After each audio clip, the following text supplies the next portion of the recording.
Test में मिल रहा है। तब तक के लिए बाय बाय, शुक्रिया। क्वाड्रिलेटरल, और आज की क्लास में हम क्वाड्रिलेटरल उसके बाद रेक्टेंगल तक कोशिश करेंगे खत्म करें। जैसे मैंने पहले भी कहा, आज फिर कह रहा हूं कि सवालों की कोई था नहीं, आपको कंसेप्ट आना चाहिए। कंसेप्ट अगर आ जाएगा तो अपने आप किसी न किसी सवाल में कोई ना कोई रास्ता मिल ही जाएगा।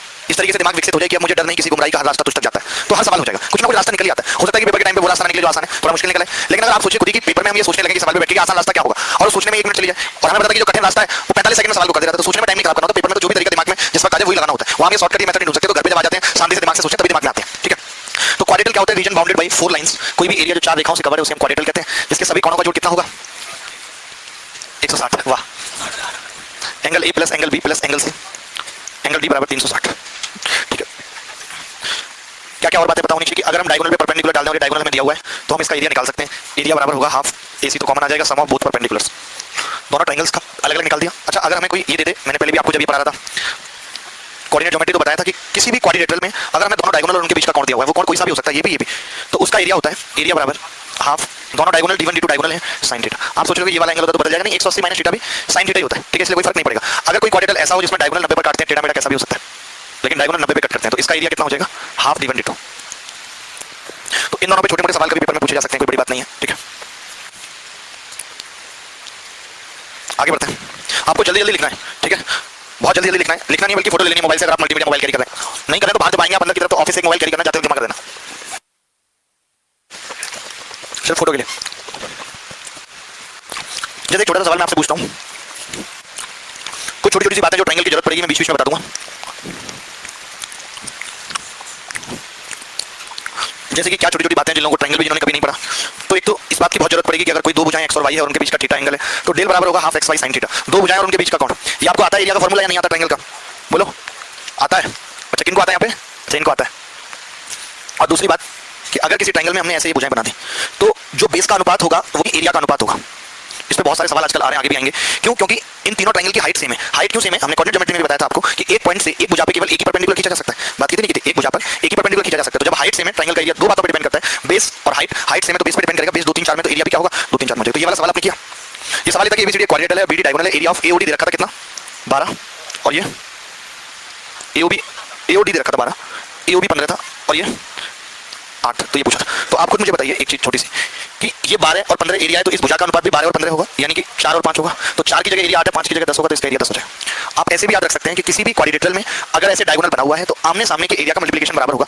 तो 15 8 120, तो ये 12 था, ये कितना आ जाता? 10। हमने कैसे किया? बात वही है, उसी से ये चीज आएगी कि एरिया का अनुपात। देखो मैं बता देता हूँ, ये तो आपने मुझे लगता है नोट कर लिया होगा ये चीज।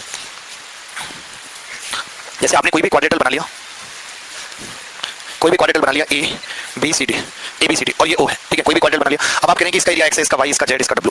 ठीक है, मैंने तो दोनों डायगोनल बनाया। अगर मैं दोनों डायगोनल नहीं बनाऊंगा तो भी बात चलेगी, एक डायगोनल कंपलसरी है, दोनों जरूरी नहीं है। तो आप बताइए कि इसका अनुपात कितना होगा इसका? तो आप बोलेंगे x/y, और यहाँ से कितना होगा? w/z। तो आपने पाया xz बराबर कितना आ गया? wy, xz wy। लेकिन अगर ये डायगोनल ना भी होता, यानी कि ये डायगोनल ना होकर लाइन कुछ ऐसे होती, ये डायगोनल होता और ये लाइन ऐसे होती, और ये xy होता और ये wz, तो भी x/y बराबर w/z होता है, नहीं होता? बताओ। तो ये सेम सवाल था। तो ऐसा सवाल भी कभी आ सकता है कि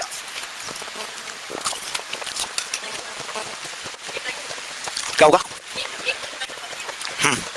एक डायगोनल होना जरूरी है। वो पहले लोग हमें बताऊंगा सम बराबर जो होता है, आमने सामने के एरिया का सम जो बराबर होता है। मेरी कॉपी नहीं है ना ये, मैं क्या जरूरत है? मनीष कुमार बर्नवाल, आपकी कॉपी है? तो पीछे क्या कर रही थी? ओहो, कॉपियां बहुत बांट रहे हो हैं। यहाँ पे लोग कई बार कॉपी लेके चले जाते हैं, आते भी नहीं लौट के। मैं पहले बता दूं, भरोसा हो जाए तभी किसी कॉपी देना, मत लालच में दे दो।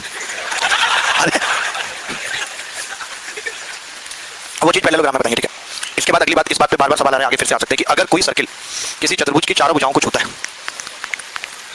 अगर कोई सर्किल किसी चतुर्भुज की चारों भुजाओं को छूता है, तो पहली बात तो ये कि r बराबर डेल अपॉन s यहाँ भी होगा। सबसे पहली बात ए बी सी डी। हमें लगता है कि ट्रायंगल में होता है, ऐसा नहीं है। अगर मुझे इसकी रेडियस दे दे वृत्त की और इन सारी भुजाओं की लंबाई दे दे, तो मैं एरिया निकाल सकता हूँ, क्योंकि भुजाओं की लंबाई से सेमी पेरीमीटर आ जाएगा और रेडियस से तो एरिया क्या हो जाएगा? डेल बराबर r इंटू s।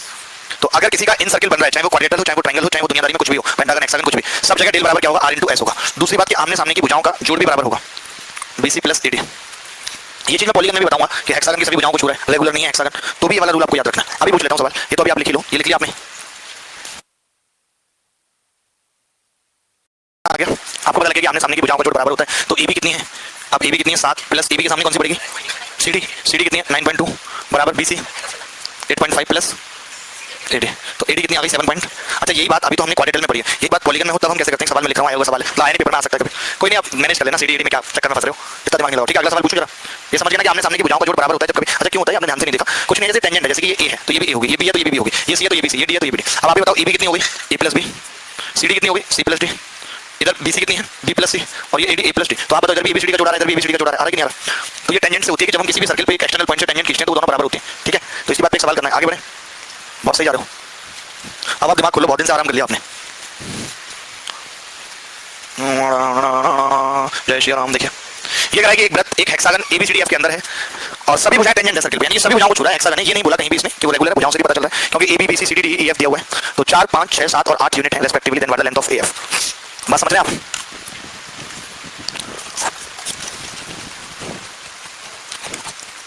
तो इसको याद कैसे रखेंगे, याद इसको कैसे रखेंगे मैं बताता हूँ।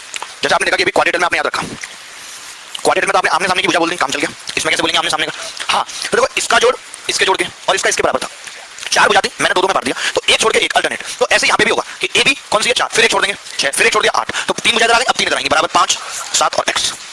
x कितना आ गया, ये होता है। एक छोड़ के एक भुजा का जोड़ आपस में बराबर होगा, ऑक्टागन होंगी तो क्या करेंगे 4 4 कर लेंगे, ठीक है भाई। तो ये बात याद रहेगी, ये बात याद रहेगी कि एक छोड़ के एक। अब चित्र बनाने की भी जरूरत नहीं है, अगर कल को ऑक्टागन में भी सवाल आ गया, डॉकागन में भी आ गया, तो भी चित्र बनाने की जरूरत नहीं, 5 5 भुजाएं करेंगे, एक छोड़ के एक छोड़ के, कोई एक पूछ लेगा लास्ट में। मिस्टर नवीन आप बताइए, आज तो बाल एकदम सिल्की हो रहे, क्या बात है, मैं कैसे बोले पूरा, तो हमने लास्ट वाला बोल दिया। जैसे अभी आप देख रहे थे कि ये एक वृत्त एक चतुर्भुज की सारी भुजाओं को छूता है, इस पे अभी तक सवाल नहीं पूछा इन्होंने। तो अगर हम इस सर्कल के सेंटर की बात करें कि ये सेंटर ओ है, A B C D, centre क्या है ओ, ठीक है,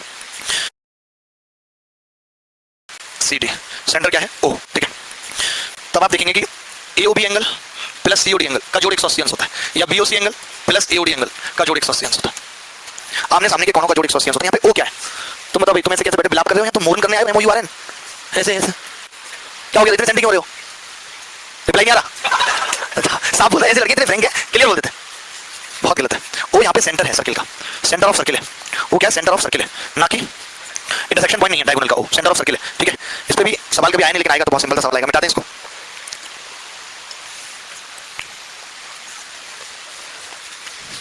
हाँ भाई ज्यादा फास्ट लग रहा है, लिखने का मौका नहीं मिल रहा, ओहो थोड़ा स्लो कर देना, टेंशन मत लो, ट्रायल है अभी, बताओगे अपना कि स्लो है फास्ट है, मैं तो पता चलेगा, हमें इतना दिमाग होता, इतना सरल सवाल है। अब मैं इसका चित्र बनाऊं, आप ये एक्सपेक्ट कर रहे हो, क्यों बनाऊं, एक्चुअली तेज नहीं है, मैं बताऊं, इनको आदत पड़ गई इस लोगों की, वही वाली बात है। तो ये तेज की भी पड़ जाएगी 4 5 दिन में, 4 5 दिन लगेंगे, इसकी भी आदत हो जाएगी।